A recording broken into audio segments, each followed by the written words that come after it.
Pourquoi ça coûte aussi cher d'aller en Afrique? En effet, si vous allez en Afrique, vous allez payer 3 fois plus cher qu'une personne qui va aller en Asie ou en Amérique.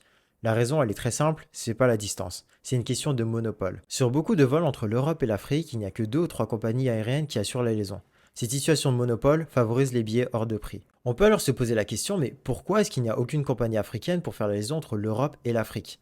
En fait, il y en a une, mais malheureusement, elle a fermé en 2002. Mais je vais quand même vous en parler, et elle s'appelait Air Afrique. Air Afrique, ce n'était pas juste une compagnie aérienne, c'était un symbole. Une idée née en 1961, après les indépendances. 11 pays africains qui s'unissent pour créer une compagnie commune. Une première mondiale. À bord, on parlait Wolof, Bambara, français, et on servait du tiep pour le repas. C'était littéralement l'Afrique qui s'envolait avec vous. Air Afrique, c'était un rêve d'indépendance économique, dans un secteur dominé par les autres. Mais mauvaise gestion, pression, dettes. Et en 2002, tout s'est arrêté. Heureusement, aujourd'hui, certaines compagnies africaines ont repris le flambeau comme Ethiopian Airlines, devenue l'une des plus grandes et plus fiables du continent. Elle dessert plus de 120 destinations dans le monde, elle est rentable et surtout, elle prouve que oui, c'est possible d'être une compagnie africaine et d'être internationale. Voler vers l'Afrique ne devrait pas être un luxe. Et Air Afrique, c'était ce rêve.